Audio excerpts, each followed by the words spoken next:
इतिहास में ना कुछ पल ऐसे होते हैं जो पूरी कहानी बदल देते हैं। पलक झपकते ही एक पूरे साम्राज्य का भविष्य तय हो जाता है। पानीपत की दूसरी लड़ाई बिल्कुल एक ऐसा ही मोड़ था। एक ऐसा निर्णायक पल जहां एक छोटी सी कह सकते हैं एक चूक ने हिंदुस्तान की पूरी कहानी ही बदल कर रख दी। और यही वो सवाल है जो आज हमें इस पूरी कहानी के केंद्र में ले जाएगा। सोचिए तो सही, एक ऐसा नाटकीय पल जिसने हिंदुस्तान की तकदीर पर अपनी मोहर लगा दी। तो इस लड़ाई की जड़ों तक पहुंचने के लिए ना सबसे पहले हमें उस दौर की उथल पुथल को समझना होगा। वो माहौल देखना होगा जिसने इस महाटकराव के लिए जमीन तैयार की थी। देखिए हो क्या रहा था, एक के बाद एक मौतें, और इन सब ने दिल्ली के सिंहासन को बिल्कुल खाली कर दिया था। मतलब सत्ता के लिए एक बहुत ही खतरनाक दौड़ शुरू हो चुकी थी।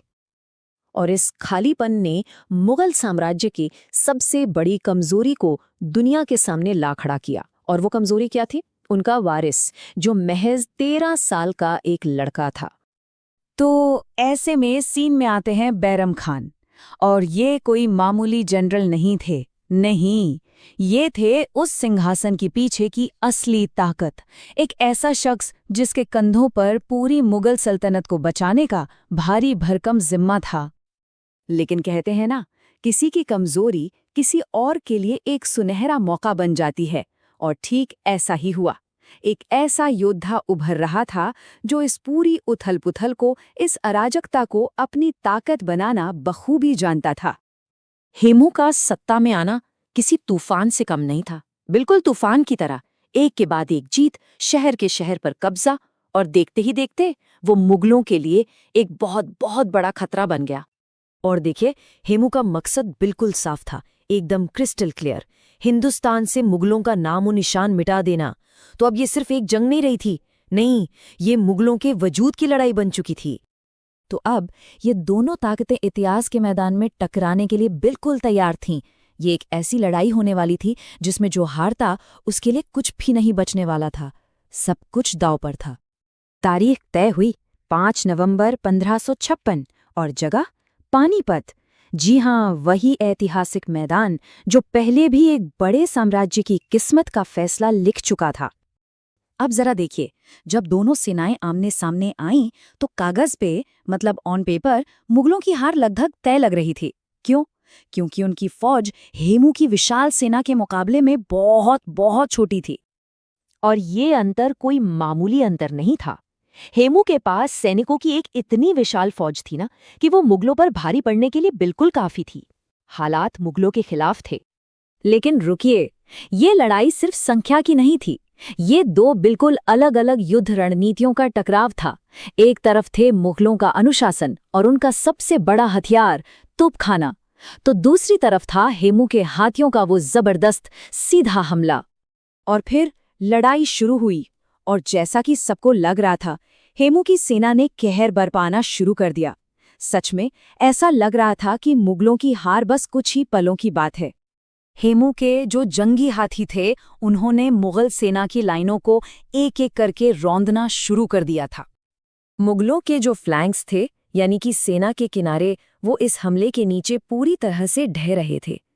बैरम खान की पूरी फौज बिखरने की कगार पर थी।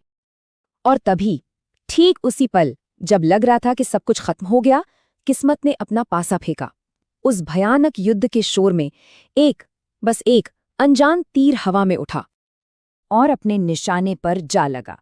उस एक तीर ने हिंदुस्तान का इतिहास हमेशा के लिए बदल दिया। वो तीर सीधा हेमू की आंख में जा लगा था। बस उस एक तीर के लगते ही पूरा का पूरा पासा ही पलट गया।